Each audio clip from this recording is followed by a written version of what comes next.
Bismillahirrahmanirrahim. Assalamualaikum warahmatullahi wabarakatuh. Alhamdulillahirabbil alamin. Wassalatu wassalamu ala asyrafil anbiya'i wal mursalin wa ala alihi wa sahbihi wa sallim wa ba'd. Ikhwatal Islam rahimakumullah. Para peserta kajian fikih yang dirahmati Allah. Pertama-tama kita senantiasa memuji Allah Subhanahu wa taala dan bersyukur kepadanya atas segala limpahan rahmat dan hidayahnya sehingga pada malam hari ini kita dapat bersua kembali di ruang Zoom dalam program kajian fikih. Salawat dan salam senantiasa tercurahkan kepada junjungan kita Nabiullah Muhammad sallallahu alaihi wasallam beserta keluarga dan para sahabatnya, para pengikutnya yang tetap setia berpegang teguh kepada sunnah-sunnah beliau dan para sahabatnya hingga hari kiamat kelak. Amin ya rabbal alamin. Ikhwatal Islam rahimakumullah, insyaallah kita melanjutkan pembahasan dari kitab Al-Mulakhas Al-Fiqhi yang ditulis oleh Syekh Dr. Shalih Al-Fauzan hafizahullah taala. Sekarang kita sampai pada hukum seputar penyelenggaraan jenazah. Hukum seputar penyelenggaraan jenazah.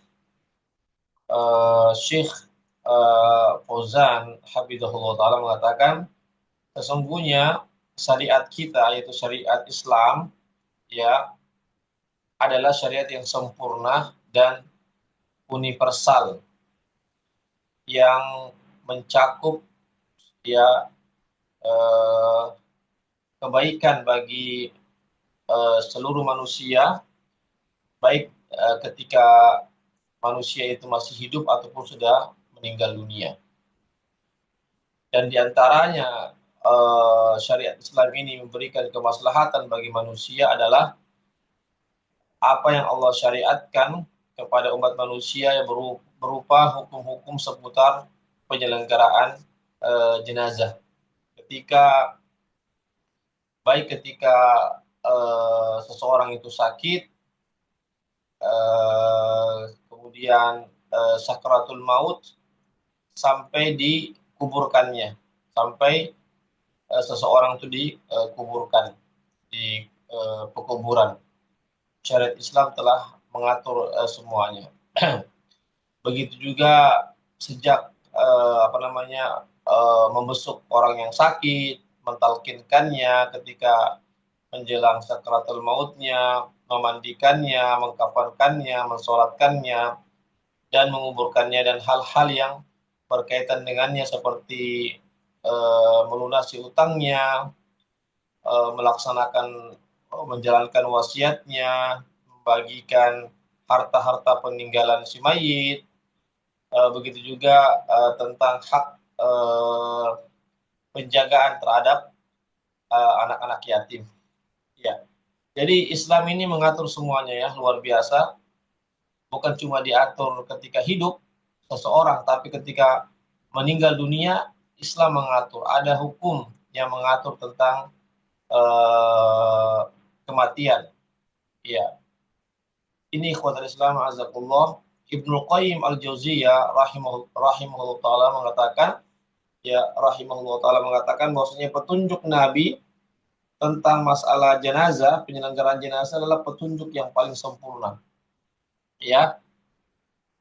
Petunjuk yang paling sempurna yang menyelisihi daripada petunjuk-petunjuk dari agama-agama lainnya atau dari umat-umat sebelumnya. Ya, jadi petunjuk tentang penyelenggaraan jenazah dalam Islam adalah petunjuk atau pedoman yang sempurna, yang paling sempurna, yang paling lengkap dibandingkan dengan petunjuk dari umat-umat sebelumnya. Ya. Hal ini karena beberapa hal ya dikatakan sempurna atau paling sempurna karena mencakup ya bahwasanya penyelenggaraan jenazah ini termasuk bentuk ibadah kepada Allah dengan sebaik-baik bentuk ibadah kepada Allah Subhanahu wa taala. Yang kedua juga adalah bentuk berbuat baik kepada si mayit.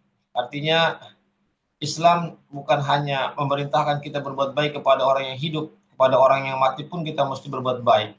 Pada orang yang sudah meninggal dunia, bagaimana bermuamalah dengan orang yang sudah meninggal dunia agar dapat memberikan manfaat kepadanya ketika dia meninggal dunia, ketika dikubur, ya bahkan ketika dia nanti kelak di hari akhirat kelak dibangkitkan oleh Allah Subhanahu wa taala. Islam semua mengatur tentang masalah ini. Ya, seperti misalnya Islam mengatur tentang membesuk orang yang sakit, yang mentalkinkan orang yang akan meninggal dunia, kemudian memandikannya agar menjadi suci, ya menjadi bersih, kemudian mempersiapkan penyelenggaraan jenazahnya dengan sebaik-baiknya, dengan seutama-utamanya. Kemudian Islam juga mengatur tentang tata cara sholat jenazah, ya, yaitu dimulai dengan memuji Allah, kemudian berselawat kepada Rasulullah Sallallahu Alaihi Wasallam, kemudian memintakan kepada si mayit ampunan dan rahmat, ya, dari Allah Subhanahu Wa Taala kepada si mayit, kemudian menguburkannya, mendoakan di kuburannya agar diberikan kekuatan dan kemampuan untuk menjawab pertanyaan malaikat, kemudian menziarahi kuburnya, mendoakannya, ya. Bahkan juga Islam juga mengatur tentang pentingnya berbuat baik kepada keluarga mayit yang ditinggalkan, kerabat-kerabat dan seterusnya. Ya, itu semua diajarkan dalam Islam. Ya, betul-betul Islam, ya, agama yang paling sempurna yang menjelaskan segala-galanya, baik bermuamalah dengan orang yang hidup ataupun yang sudah meninggal dunia. Kemudian disunahkan memperbanyak mengingat kematian dan mempersiapkan untuk menghadapi kematian. Ya, dengan apa? Dengan bertobat dari dosa-dosa yang telah dilakukan, kemudian mengembalikan harta-harta bentuk-bentuk kezaliman kepada pemiliknya. Artinya kalau ada seorang yang pernah mengambil harta orang lain, maka harus dia kembalikan kepada pemiliknya. Kemudian bersegera untuk beramal soleh, memperbanyak amal soleh sebelum datang kematian yang datangnya secara tiba-tiba. Ya. Sebagaimana sabda Rasulullah SAW, aksiru min dzikri hadimil ladzat. Ya, Nabi mengatakan perbanyaklah mengingat sesuatu yang menghancurkan kelezatan atau yang memotong kelezatan. Yang dimaksud adalah al-maut, kematian. Jadi Nabi kita Muhammad SAW memerintahkan kita untuk memperbanyak mengingat kematian. Karena kematian ini adalah ibarat dia penghancur kelezatan. Artinya dengan mengingat kematian, maka kita pun akan bisa mengontrol diri kita agar tidak terjerumus dalam kelezatan-kelezatan dunia, kenikmatan dunia yang bisa menyebabkan kita lupa kepada Allah Subhanahu wa taala. Maka dengan mengingat kematian inilah maka kita bisa mengontrol, bisa mengendalikan diri kita. Ya. Ini ikhwatal Islam, ta'azzakullah. Ya. Disebutkan dalam hadis Rasulullah sallallahu alaihi wasallam, beliau bersabda, "Istahyu minallah haqqal haya." Hendaklah kalian merasa malu kepada Allah yang sebenar-benar malu. Ya, maka para sahabat mengatakan, "Ya Rasulullah, sesungguhnya kami ini sudah bersifat malu, memiliki sifat malu kepada Allah." Ya, apa kata Nabi, bukan yang malu begitu yang saya maksud. Akan tetapi dalam malu yang saya maksud adalah malu yang sesungguh-sungguhnya adalah engkau menjaga kepalamu. Artinya menjaga kepalamu, menjaga matamu, menjaga lisanmu, menjaga telingamu dengan sebaik-baiknya. Ya, kemudian menjaga perutmu, perut dan kemaluan. Ya, tidak memakan harta yang haram, tidak berbuat zina dan seterusnya. Dan hendaklah engkau mengingat kematian, ya, dan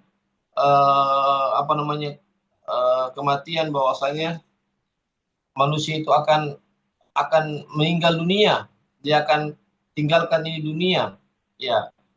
Oleh karena itu kata Nabi, barang siapa yang menginginkan untuk ia selamat di akhirat kelak, maka hendaklah dia meninggalkan kesenangan-kesenangan dunia. Artinya jangan sampai kita disibukkan dengan kenikmatan-kenikmatan dunia, kesenangan-kesenangan dunia sehingga kita lupa kehidupan yang kekal abadi itu kehidupan akhirat. Ya, faman fa'ala dzalika, maka siapa yang melakukan itu semua, yaitu menjaga matanya, tangannya, lidahnya, menjaga perutnya, kemaluannya, selalu mengingat kematian, ya, maka itulah orang yang betul-betul malu kepada Allah Subhanahu wa taala. Ini ikhwatul Islam, azan Allah yang perlu kita perhatikan bersama. Kemudian hukum seputar orang yang sakit dan orang yang sakaratul maut. Apabila seseorang itu ditimpa sebuah penyakit, maka hendaklah dia bersabar dan seraya mengharap pahala di sisi Allah Subhanahu wa taala. Jangan dia mengeluh, jangan dia menyalahkan takdir Allah, jangan dia berburuk sangka kepada Allah Subhanahu wa taala. Tidak mengapa dia mengabarkan kepada orang lain tentang penyakitnya, tentang keadaannya, tetapi dia tetap ridho menerima ketentuan Allah Subhanahu wa taala. Tidak boleh dia mengeluh, tidak boleh dia berburuk sangka kepada Allah Subhanahu wa taala. Ya. Jadi mengadu tentang keadaannya kepada Allah, meminta kesembuhan dari Allah itu tidak bertolak belakang dengan kesabaran, tidak menyelisihi dengan kesabaran. Bahkan itu dituntut secara syariat, bahkan disunnahkan, sebagaimana Nabi Ayub alaihissalam, ya, ketika dia sakit maka dia pun meminta kepada Allah Subhanahu wa taala, anni masyadur wa anta arhamur rahimin. Ya, saya telah ditimpa penyakit dan engkau ya Allah adalah zat yang maha penyayang. Ya, jadi artinya meskipun Nabi Ayub alaihissalam adalah orang yang bersabar atas penyakit yang menimpanya, tapi beliau tetap mengharapkan kesembuhan dari Allah Subhanahu wa taala. Jadi bersabar atas penyakit yang menimpa dan tetap memohon kesembuhan dari Allah, itu tidak bertolak belakang, itu diperbolehkan. Begitu juga tidak mengapa seseorang itu berobat dengan obat-obatan yang dibolehkan dalam syariat Islam. Ya, bahkan sebagian ulama berpandangan pentingnya untuk berobat tatkala kita tertimpa penyakit. Bahkan sampai ada yang mengatakan wajib berobat, ya, mengobati diri kita dengan obat-obat yang dibolehkan. Ya, menurut sebagian para ulama. Ya, sebagaimana hal ini terdapat dalam hadis-hadis Rasulullah Shallallahu Alaihi Wasallam, pentingnya mencari sebab, pentingnya usaha, pentingnya bahkan perintah untuk berobat, ya, perintah untuk berobat, ya, itu tidak menafikan namanya tawakal, tidak bertentangan dengan tawakal atau pasrah kepada Allah Subhanahu wa taala. Sebagaimana orang yang ingin menghilangkan rasa lapar, haus dari dirinya, maka itu diperbolehkan dia untuk makan dan minum. Namun perlu diketahui bersama bahwasanya seseorang tidak boleh berobat dengan obat yang diharamkan, dengan obat-obatan yang diharamkan. Sebagaimana hadis Rasulullah sallallahu alaihi wasallam, "Innallaha lam yaj'al shifa'akum fima harrama 'alaikum." Sesungguhnya Allah Subhanahu wa taala tidak menjadikan kesembuhan atas kalian pada sesuatu yang diharamkan oleh Allah Subhanahu wa taala atas kalian. Artinya jangan kita menggunakan obat-obatan yang terlarang, obat-obatan yang diharamkan, itu tidak diperbolehkan. Ya.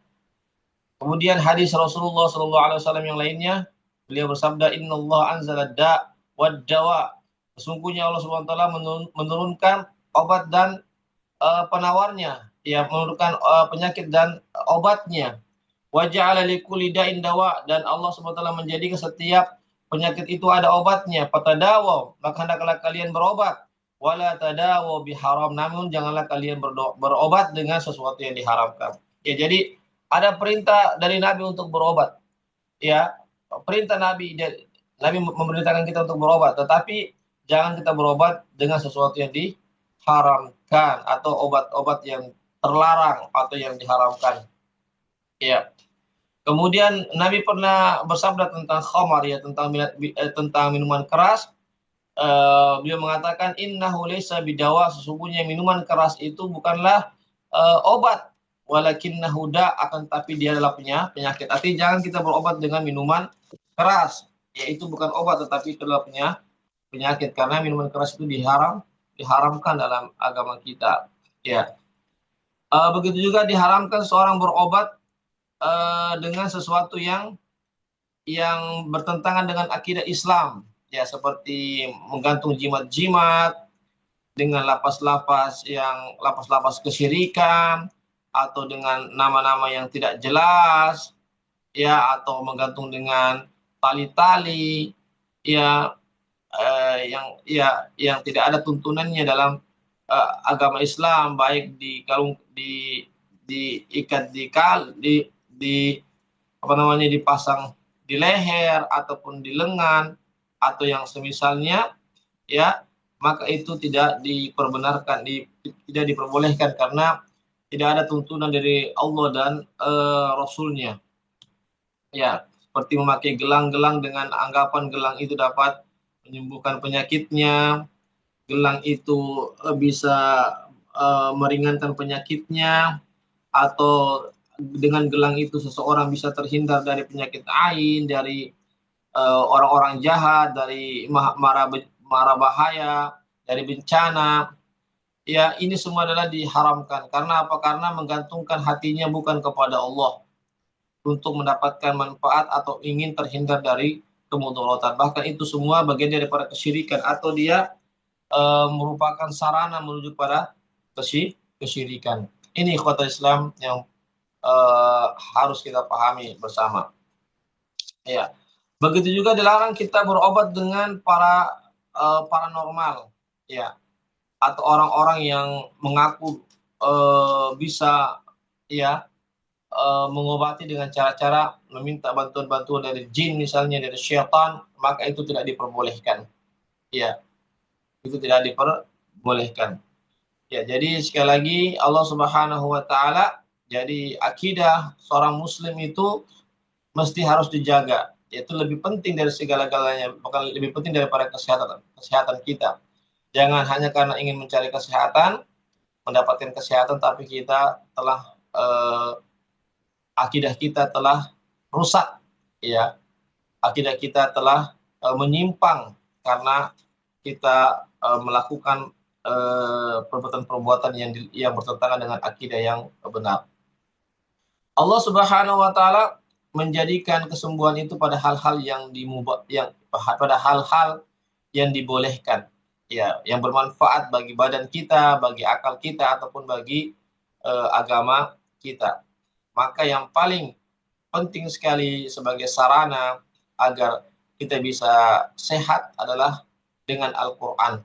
Ya, membacakan Al-Qur'an, meruqyah diri kita dengan Al-Qur'an, ya, atau doa-doa yang disyariatkan dalam Al-Qur'an dan hadis-hadis Nabi, maka itu bisa dipakai untuk kita mengobati diri kita. Ya. Ibnu Qayyim al-Jauziyah mengatakan di antara cara, ya, yang sangat, ya, penting sekali untuk mengobati penyakit adalah dengan melakukan kebaikan. Ya, dengan melakukan amal-amal soleh, ya, atau berbuat baik kepada orang, itu salah satu adalah cara kita sangat ditekankan untuk kita lakukan untuk mengobati diri kita yang sakit. Ya, seperti contoh yang lainnya adalah berzikir, mengingat Allah, berdoa, ya, mengadukan segala kelemahan kepada Allah, bertobat, mohon ampun kepada Allah, ya, maka itu semua pengaruhnya sangatlah besar dibandingkan doa-doa, dibandingkan dengan obat-obatan, ya, obat-obatan yang secara medis. Ya, maka dengan doa, dengan zikir, dengan tobat itu pengaruhnya lebih besar. Tapi ini tergantung kepada kesiapan diri kita, tergantung daripada keyakinan dan keimanan kita kepada Allah Subhanahu wa taala. Intinya adalah kita diperbolehkan bagi orang yang sakit untuk berobat dengan obat-obatan yang dimubahkan, yang dibolehkan dalam syariat Islam. Ya, dengan berobat kepada dokter-dokter yang ahlinya, yang bisa mengetahui, bisa mendiagnosa penyakit, bisa mengobati penyakit baik di rumah sakit ataupun di lainnya, tempat lainnya, maka itu diperbolehkan. Kemudian kita disunahkan untuk membesuk orang yang sakit. Ya, jika ada orang yang sakit, apalagi sebagai kaum muslimin, maka kita saling membesuk jika ada yang sakit. Ya, sebagaimana hadis Nabi ada 5 kewajiban muslim terhadap saudaranya, yaitu apa? Membesuknya jika sakit. Iya.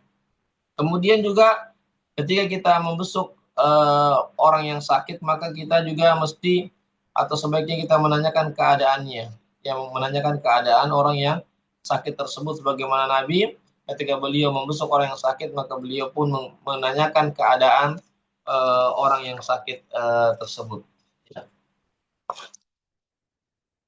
ya, jadi ketika kita ini di antara adab-adab membesuk orang yang sakit, janganlah kita membesuk orang yang sakit itu setiap saat atau setiap harinya, kecuali kalau dia menginginkan kita dibesuk setiap hari, maka kita semampunya bisa memenuhi keinginannya. Tapi selama dia tidak menginginkannya, maka janganlah kita terus-menerus membesuknya, apalagi kalau setiap hari atau setiap saat bisa. Atau juga tidak boleh kita memperlama kita dalam membesuk, ya jangan terlalu lama membesuk ya atau mengunjungi orang sakit. Boleh jadi dia ingin istirahat, ingin misalnya mau apa namanya ya, ingin istirahat begitu, maka kita jangan sampai menyusahkan orang yang sakit. Kemudian eh, hendaknya kita mengatakan kepada orang yang sakit dengan perkataan la ba'sa alaika tahur, insyaallah tidak mengapa atasmu penyakit ini, insyaallah penyakit ini adalah penghapus dosamu jika Allah berkehendak. Iya. Jadi ikhwatul Islam azatullah itu sebaiknya kita sampaikan kepada orang yang sakit. Hendaklah orang yang membesuk itu memberikan motivasi, memberikan semangat, memberikan kegembiraan kepada orang yang sakit, juga mendoakannya agar segera disembuhkan oleh Allah, dan juga jika memungkinkan meruqyahnya dengan ayat-ayat Al-Qur'an, apatah lagi dengan surah Al-Fatihah, Al-Ikhlas, dan dua tiga dua kul, yaitu Al-Falaq dan An-Nas. Ini kita disunahkan untuk meruqyah orang yang sakit.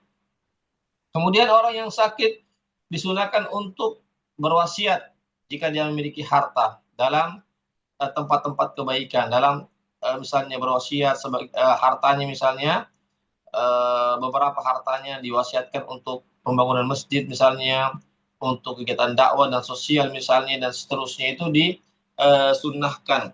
Ikhwatal Islam azakumullah. Ya, begitu juga orang yang sakit hendaklah dia berwasiat, seandainya dia punya utang, maka hendaklah agar dia mewasiatkan keluarganya agar segera dibayarkan utangnya, apakah sebelum dia meninggal dunia atau setelah meninggal dunia, maka segera untuk dibayarkan utangnya. Begitu juga seandainya orang yang sakit itu misalnya ada titipan-titipan orang yang ada padanya, maka hendaklah dia berwasiat kepada keluarganya agar amanah-amanah itu bisa dikembalikan kepada orang yang berhak menerima amanah tersebut. Ini kekuatan Islam azakullah yang harus kita pahami bersama. Kemudian hendaklah orang yang sakit itu berbaik sangka kepada Allah. Ya, sebagaimana Allah Subhanahu wa taala berfirman dalam hadis qudsi, "Ana 'inda dhanni 'abdi bi", sesungguhnya aku tergantung persangkaan hambaku. Oleh karena itulah orang yang sakit hendaklah kita bersangka baik kepada Allah. Semoga dengan penyakit itu Allah Subhanahu wa taala mengampunkan dosa-dosa kita dan mengangkat derajat kita yang lebih tinggi di sisi Allah Subhanahu wa taala. Kemudian bagi orang yang sedang sakaratul maut, maka hendaklah kita memberikan motivasi kepadanya agar dia senantiasa mengharapkan rahmat dan ampunan Allah Subhanahu wa taala. Jadi yang ada pada dia mesti adalah rasa harap, itu yang lebih dominan bagi orang yang sakit daripada mendominasi rasa takutnya. Adapun dalam keadaan sehat, kita dalam keadaan sehat, maka hendaklah antara merasa aman dan antara rasa takut dan mengharap itu bersifat haruslah sama. Ya, itu tatkala kita dalam keadaan sehat. Tapi dalam keadaan sakit, maka dahulukanlah rasa harap kita kepada Allah Subhanahu wa taala dibandingkan dengan rasa takut. Ya, ini kekuatan Islam. Kemudian bagi orang yang menghadiri orang yang sakit, khususnya ketika sakaratul maut, maka hendaklah dia mentalkinkannya orang yang sedang sakaratul maut, yaitu dengan la ilaha illallah. Ya, sebagaimana hadis Nabi, laqinu mautakum la ilaha illallah. Hendaklah kalian mentalkinkan orang yang akan meninggal dunia dengan kalimat la ilaha illallah. Ya, kenapa? Agar orang yang sakaratul maut itu ketika meninggal dunia, dia bisa mengucapkan kalimat la ilaha illallah, agar di akhir perkataannya sebelum meninggal dunia adalah ucapan kalimat la ilaha illallah. Karena ada hadis Nabi, barang siapa di akhir hayatnya mengucapkan kalimat la ilaha illallah, maka surga wajib baginya. Ini kekuatan Islam. Azakumullah. Kemudian orang yang sakaratul maut juga disunahkan untuk dihadapkan ke arah kiblat, ya, untuk dihadapkan ke arah kiblat, lalu dibacakan padanya surat Yasin, sebagaimana hadis Nabi, Iqra'u Yasin ala mautakum, hendaklah kalian membacakan surat Yasin kepada orang-orang yang sedang sakaratul maut. Ini ikhwatal Islam, azakumullah. Ya, semoga ya pemaparan tentang masalah hukum seputar jenazah ini bisa dipahami. Namun pembahasan hukum seputar jenazah ini belum berakhir, ya. Masih ada lagi beberapa pembahasan. Insya Allah kita akan lanjutkan nanti pembahasan seputar jenazah ini. Untuk bagian yang kedua, insya Allah kita akan lanjutkan di pertemuan yang akan datang. Demikianlah, sebelum saya tutup, kalau ada yang mau bertanya, dipersilakan. Silakan kalau ada yang mau bertanya tentang hukum seputar jenazah. Ya, baiklah, kalau tidak ada, mudah-mudahan bisa dipahami semua. Mudah-mudahan ada manfaatnya bagi kita semua, kita bisa amalkan dalam kehidupan kita sehari-hari. Demikianlah, mohon maaf atas segala kekurangan. Yang benar hanyalah milik Allah Subhanahu wa taala saja, yang salah, yang khilaf dari kami ataupun dari godaan syaitan yang terkutuk, kami akhiri dengan membaca doa penutup majelis. Subhanakallahumma wa bihamdik, asyhadu an la ilaha illa anta, astaghfiruka wa atubu ilaik. Wassalamualaikum warahmatullahi wabarakatuh.